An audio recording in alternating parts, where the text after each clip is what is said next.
Hello प्यारे बच्चों, welcome back to the commerce केंद्र।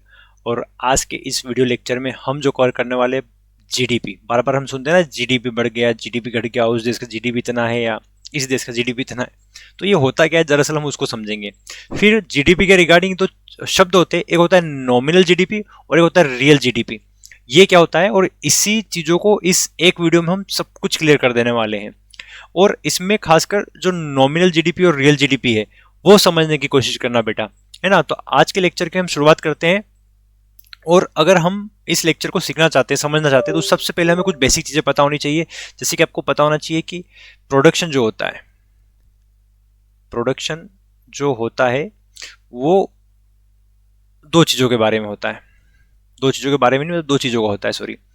वैसे इस दुनिया जहां में बेटा बहुत सारे प्रोडक्शन होते हैं, पर सब प्रोडक्शन को हम दो कैटेगरी में डिवाइड करते हैं। एक हम करते हैं गुड्स का प्रोडक्शन और एक हम करते हैं सर्विसेज का प्रोडक्शन। अब ये गुड्स और सर्विस क्या होती है आपको पता होना चाहिए। गुड्स मतलब जिसको हम टच कर सकते हैं, सर्विसेज जिसको हम टच नहीं कर सकते, है ना। तो ये होते हैं गुड्स एंड सर्विस। जैसे मैं भी आपको पढ़ा रहा हूं, तो मैं आपको सर्विस दे रहा हूं, तो बेसिकली क्या हो रहा है, नॉलेज का ट्रांसफर हो रहा है, तो इसको आप टच नहीं कर सकते नॉलेज को, तो ये सर्विस हो गई। जैसे बैंक के साथ पैसे निकलवाने गए, तो बैंक आपको सर्विस दे रहा है, वो पैसे तो आप ही ने जमा करे होंगे तभी तो आपको देगा। तो जो सर्विस का काम होता है उसका भी प्रोडक्शन होता है। और गुड्स जिसको हम टच करते हैं, वो सारी चीजें जो हम टच कर सकते हैं वो सब गुड्स होते हैं। तो ये गुड्स एंड सर्विस का प्रोडक्शन होता है। ठीक है, इतना समझ में आया। अब मान लो एक साल में, एक साल क्या होगा, जैसे अपने लिए होता है जनवरी से लेकर दिसंबर तक। अब उस एक साल में जितने भी गुड्स एंड सर्विस बने उन सबकी कुछ वैल्यू होगी ना। जैसे मान लो गुड्स के नाम पे हमने बनाए थे 10 पेन, ठीक है। और सर्विस के नाम पे जो भी सर्विस, जैसे ट्रांसपोर्ट की सर्विस होती है, ट्रांसपोर्ट ट्रांसपोर्ट एक सर्विस होती है। ट्रांसपोर्ट आपने करवाया, जैसे कोई ट्रक का यूज करा, ट्रक वाले को आपने मान लो 100 रुपए दिए एक साल के अंदर, और 10 पेन लिए 5 वाले, तो 50 रुपए। तो यानी कि गुड्स और सर्विस को आप जोड़ दो, यानी पेन आपने कितने बनाए थे 50, सर्विस आपने ली थी कितने रुपए दिए थे 100 रुपए, तो टोटल कितने हो गए 150 रुपए। तो एक साल के अंदर जब हम गुड्स और सर्विस की वैल्यू को जोड़ देते हैं बेटा, तो वही हमारी जीडीपी कहलाती है ना। ये तो मैंने आसान भाषा में समझा दिया आपको, बहुत ही। तो दरअसल होता भी ऐसा ही है एक साल के अंदर। अब कौन सा एक साल है वो मैं आपको समझाता हूं। उसको हम बोलते हैं बेटा फाइनेंशियल ईयर। उसको हम बोलते हैं, आपको याद रखना है, उसको हम बोलते हैं फाइनेंशियल ईयर। अब ये फाइनेंशियल ईयर भला क्या होता है वो समझते हैं। देखो बेटा, आपको पता होना चाहिए कैलेंडर में जो साल होता है वो 1 जनवरी से लेकर 31 दिसंबर तक होता है।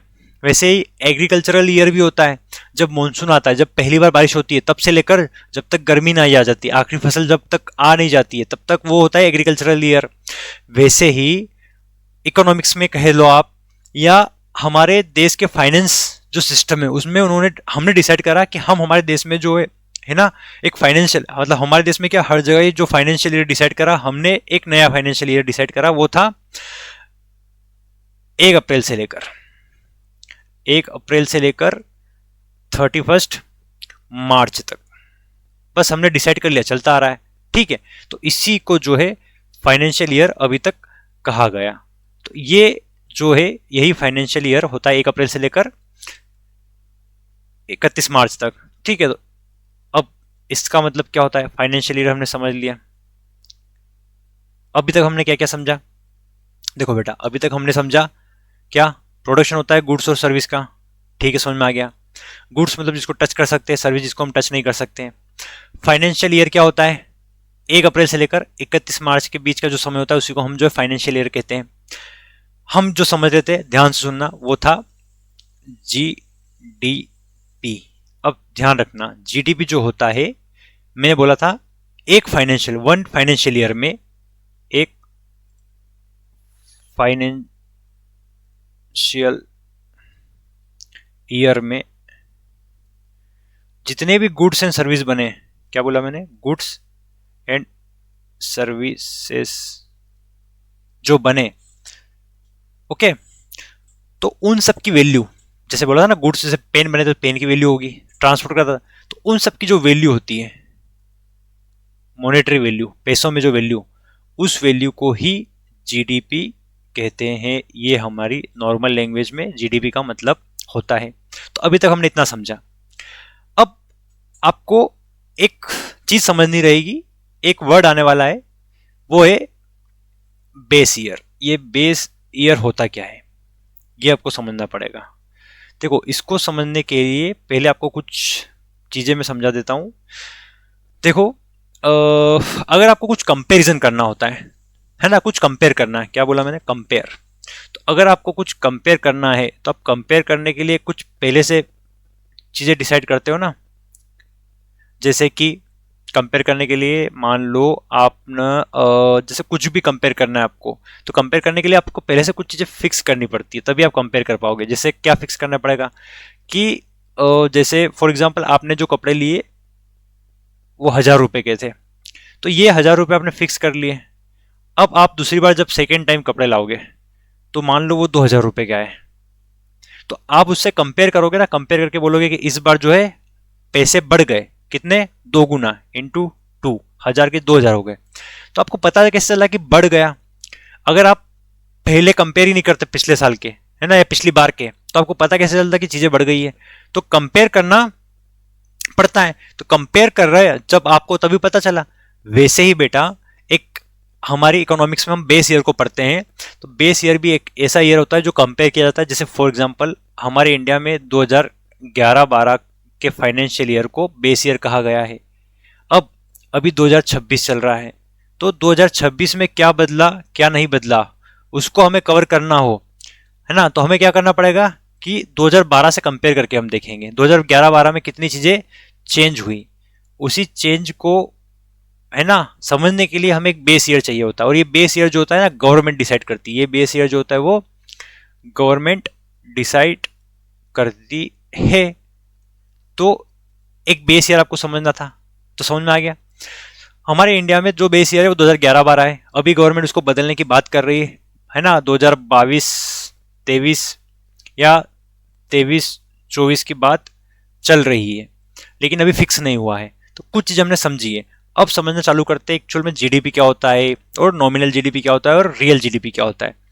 ठीक है, अब हम सबसे पहले बात करें जीडीपी के मीनिंग की। जीडीपी का जो मीनिंग होता है वो होता है, जीडीपी का फुल फॉर्म, सबसे पहले जीडीपी का फुल फॉर्म होता है gross domestic product, refers to total monetary value of all final goods and services. यानी जितनी भी गुड्स एंड सर्विसेज होती है उन सब की वैल्यू, मैंने पहले आपको बता दिया, गुड्स एंड सर्विस की value produced with in the domestic territory. अब डोमेस्टिक टेरिटरी क्या होता है हम समझेंगे, of a country during a financial year. अब सीधा सीधा सा इसका मतलब यही था कि एक साल के अंदर जो गुड्स एंड सर्विस हमने प्रोड्यूस करी थी उन सब की वैल्यू को ही जीडीपी कहते हैं। अब एक टर्म हमारे लिए नया निकल गया था, वो था डोमेस्टिक टेरिटरी। डोमेस्टिक टेरिटरी का मतलब होता है बेटा इंडिया के अंदर अंदर, है ना, जो इंडिया है ना, इंडिया के उसके अंदर अंदर, ये देखो ये हमारा देश है, तो ये जो हमारा देश है यही हमारा डोमेस्टिक टेरिटरी, देखो लिखा हुआ है। डोमेस्टिक टेरिटरी क्या होगा, इस देश के अंदर अंदर जो भी चीजें है वो डोमेस्टिक टेरिटरी है। ठीक है,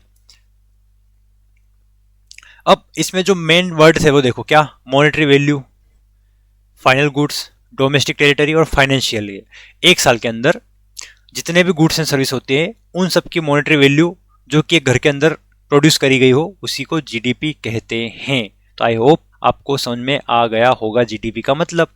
की फीचर्स देखो, इसमें वही वाली बात है ना, टोटल वैल्यू हम देखते हैं जितने भी गुड्स एंड सर्विस है।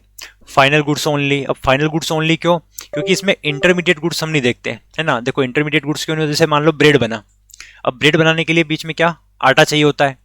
अब डायरेक्ट हम ब्रेड मान लो 20 रुपए में लेकर आए, ठीक है, तो ऐसा थोड़ी कि हम 20 रुपए ब्रेड के जोड़ लेंगे, फिर हमने देखा कि यार उसमें आटा भी लगा था 2 रुपए का, 10 रुपए भी जोड़ लेंगे, तो ऐसे तो 30 रुपए हो जाएंगे। ऐसे तो कितने हो गए, 30 रुपए। तो ऐसा नहीं है, हम सिर्फ 20 रुपए देखेंगे, क्योंकि 20 रुपए में जो ब्रेड आया उसमें आटे की जो पैसे थे, वैल्यू थी, वो तो पहले जोड़ ली होगी ना दुकान वाले ने, इसलिए हम डबल काउंटिंग नहीं करते, ऐसा तो फिर गड़बड़ हो जाएगी। इसलिए फाइनल गुड, फाइनल गुड का मतलब जो भी हमने डायरेक्ट यूज करने के लिए गुड्स यूज करा है उसी को। Intermediate goods are not included to avoid double counting, क्योंकि अगर हम इंटरमीडिएट गुड मतलब जैसे कि इंटरमीडिएट गुड क्या हुआ, आटा ब्रेड बनाने के लिए, तो इसको हम इसको भी जोड़ लेंगे, इसको भी जोड़ लेंगे, तो गड़बड़ी पता है क्या हो जाएगी, गड़बड़ी हो जाएगी, डबल काउंटिंग का इशू हो जाएगा। देखो 20 रुपए भी जुड़ गए, 10 रुपए भी जुड़ गए, लेकिन ये 10 रुपए पहले इस 20 रुपए में जुड़ गए थे, तभी तो ये ब्रेड 20 रुपए का बना, तो फाइनल गुड्स ही जोड़ा जाता है। फिर डोमेस्टिक टेरिटरी क्या होता है मैंने बता दिया था, ये होती है डोमेस्टिक टेरिटरी। अब डोमेस्टिक टेरिटरी के अंदर चाहे इंडियन रेसिडेंट्स हो, रेसिडेंट मतलब रहने वाले लोग हो, चाहे फॉरेन कंपनी हो इंडिया की, उनकी भी जो प्रोडक्ट होते हैं उनकी वैल्यू भी जोड़ी जाती है, ये आपको याद रखना पड़ेगा। टाइम पीरियड की हम बात करें तो फाइनेंशियल ईयर जो कि 1 अप्रैल से लेकर 31 मार्च तक रहता है, वो मैंने आपको बता दिया था। तो ये इसके कुछ की फीचर होते हैं जीडीपी के। Why GDP important? It shows the economic performance of country. इससे हमें पता चलता है कि हमारे देश की इकोनॉमिक परफॉर्मेंस कैसी है। मान लो 2020 में, 21 में, 22 में, 23 में कितना चेंज आ रहा है, उससे हमें पता चलेगा ना कि हमारे देश की जीडीपी कितनी है। ठीक है, हमने कितना प्रोडक्शन करा था। जैसे मान लो 2020 में 100 रुपए का प्रोडक्शन करा था, ऑब्वियसली तो हम समझने के लिए बोल रहे हैं, ऐसा तो बहुत ज्यादा होगा। 2026 में बढ़कर 200 रुपए हो गया, तो हमें पता चल जाएगा जीडीपी बढ़ी है या घटी है। हालांकि इसमें भी एक प्रॉब्लम होती है, वो जो आप भी जस्ट इसी लेक्चर में आगे समझने वाले हैं कि प्रॉब्लम क्या होती है। प्रॉब्लम नहीं, एक तरीके से कॉन्सेप्ट है। It shows the economic performance of country, पता चलता है। Help compare growth between 2 years, हमें पता चलता है कि पिछले साल के मुकाबले इस साल में हमें क्या चेंज देखने को मिल रहा है। Use to for policy decision and planning, हम हमारे देश की गवर्नमेंट जो होती है पॉलिसी डिसीजन या प्लानिंग कर सकती है जितना उसके पास जीडीपी है। इंडिकेट स्टैंडर्ड ऑफ लिविंग, और जीडीपी अगर अच्छी होगी तो वहाँ की इनकम भी अच्छी होगी लोगों की, और लोगों की इनकम अच्छी होगी, जीडीपी अच्छी होगी, मतलब उनके लाइफ का जो स्टैंडर्ड है लिविंग का वो भी अच्छा होगा। तो जीडीपी हमें ये सारी चीजें बताती है। नाउ सबसे इंपॉर्टेंट की जो हमारा है नॉमिनल जीडीपी क्या होता है वो हमें समझना है। देखो बेटा, 2 वर्ड हमें समझने, एक होता है नॉमिनल जीडीपी, एक होता है रियल जीडीपी। अब नॉमिनल जीडीपी जो आपको समझना है उसके लिए आपको कुछ चीजें समझनी पड़ेगी। सबसे पहले मैं आपको समझाता हूं। देखो, एक हमें समझना है अगर नॉमिनल जीडीपी, और एक आपको समझना है रियल जीडीपी। तो सबसे पहले हम एक एग्जांपल लेते हैं, वो लेते हैं समोसा, सबसे अच्छा रहेगा। मान लो हमारे देश में सिर्फ समोसा का प्रोडक्शन हो रहा है, एक प्रोडक्शन हमारे देश में हो रहा है, लेकिन किसका? सिर्फ और सिर्फ समोसे का। और एक बेस ईयर लेना पड़ेगा, मैंने अभी आपको जस्ट बताया था बेस ईयर क्या होता है, कि कंपेयर करने के लिए हमें एक ईयर लेना पड़ता है। तो बेस ईयर हम ले लेते हैं 2015 का। तो 2015 में जो समोसा था हमारे देश में वो 10 रुपए का था। ठीक है, प्रोडक्शन हमने कितने समोसे करे थे? 100, एक साल के अंदर। 10 रुपए का एक, तो मतलब टोटल कितने हुए? 1000 रुपए। मतलब हमारे देश की जीडीपी जो थी वो कितनी थी? 1000 रुपए।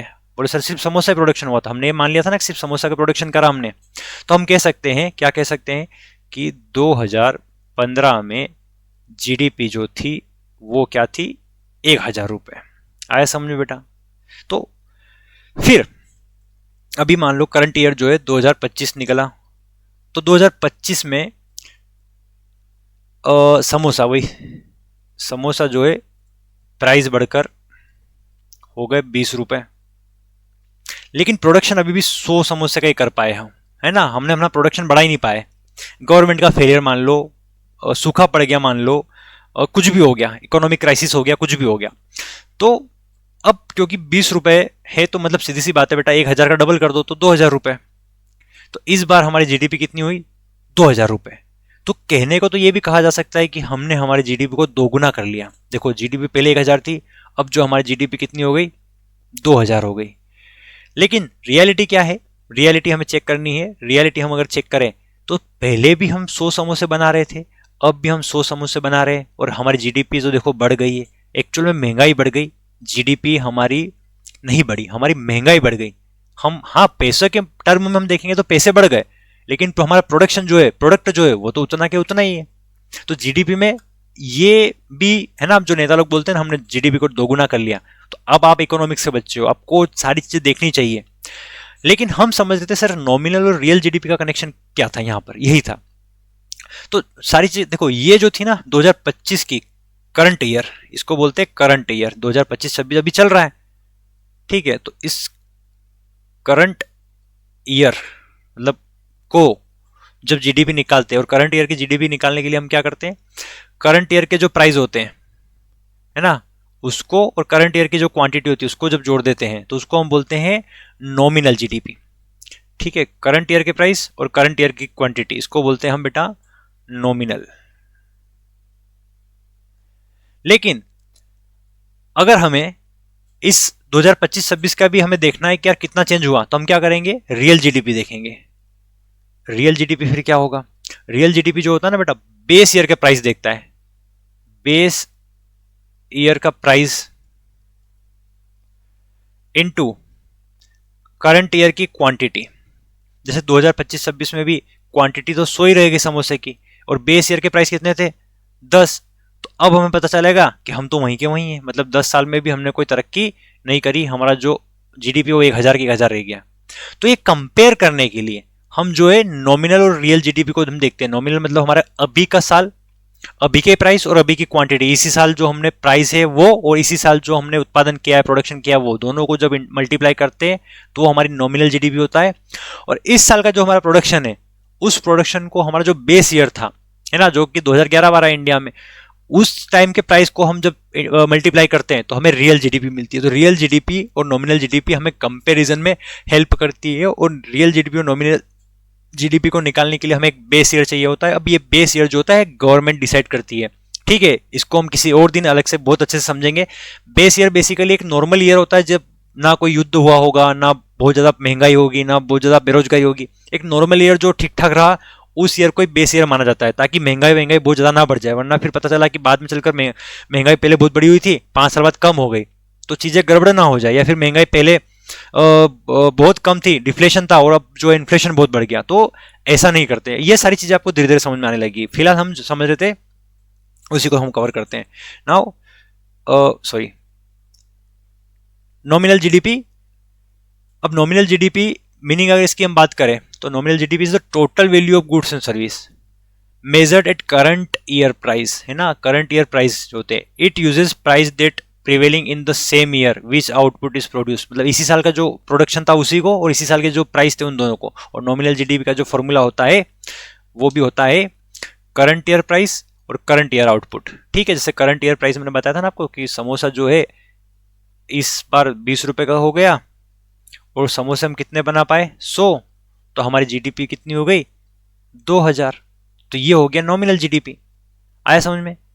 तो फिर रियल जीडीपी क्या होता है, रियल जीडीपी में हम क्या करते हैं कि बेस ईयर देखते हैं, और करंट, जैसे अभी 2026 ही चल रहा है, अब हमें रियल जीडीपी देखनी हो तो हम क्या करेंगे, करंट ईयर आउटपुट तो 100 रुपए ही है, लेकिन रियल जो बेस ईयर के प्राइस थे वो 10 रुपए थे, तो हमें पता चलेगा अभी 2026 में भी हम जो है 1000 का ही जीडीपी है। तो इससे हमें रियलिटी पता चलती है, इसलिए रियल जीडीपी जो होती है वो ज्यादा इंपॉर्टेंट होती है। Real GDP measure value of goods and service at the constant price of base year, जो भी बेस ईयर हम डिसाइड करते हैं उसके price. It remove affect of inflation and shows actual growth of output. इससे inflation का rate हमें खत्म हो जाए, जैसे समोसा बढ़कर 20 रुपए हो गया था, तो वो तो चीजें हट जाएगी ना रियल जीडीपी में, तो हमें रियल आउटपुट का पता चल जाता है। इसलिए रियल जीडीपी मोर एक्यूरेट होती है बेटा, ठीक है। तो बस यही था रियल जीडीपी। और क्विक कंपेयर की हम बात करें तो नॉमिनल जीडीपी में हम करंट ईयर के प्राइस देखते हैं, और रियल जीडीपी में हम बेस ईयर डिसाइड करते हैं और उसका प्राइस देखते हैं। Affected by inflation, nominal GDP अगर महंगाई बढ़ी होगी तो पैसे बढ़े हुए दिखेंगे, लेकिन रियल जीडीपी में इन्फ्लेशन हट जाता है। और हम बात करें नॉमिनल जीडीपी की, increases even without output growth. Nominal GDP क्या होता है कि आउटपुट बढ़े से नहीं बढ़ा तो भी जीडीपी बढ़ी हुई दिखेगी। जैसे समोसे तो 100 ही थे, लेकिन क्योंकि महंगाई बढ़ गई थी तो हमें 2000 जीडीपी देखने को मिल रही थी, लेकिन more accurate measure actual growth, और रियल जीडीपी हमें एक्चुअल ग्रोथ बताती है। तो थैंक यू। आई होप तुम्हें जीडीपी क्या होता है, नॉमिनल जीडीपी क्या होता है और रियल जीडीपी क्या होता है बहुत अच्छे से क्लियर हो गया होगा। फिर भी अगर कोई डाउट रह जाता है तो प्लीज आप कमेंट करेगा। थैंक यू बच्चों।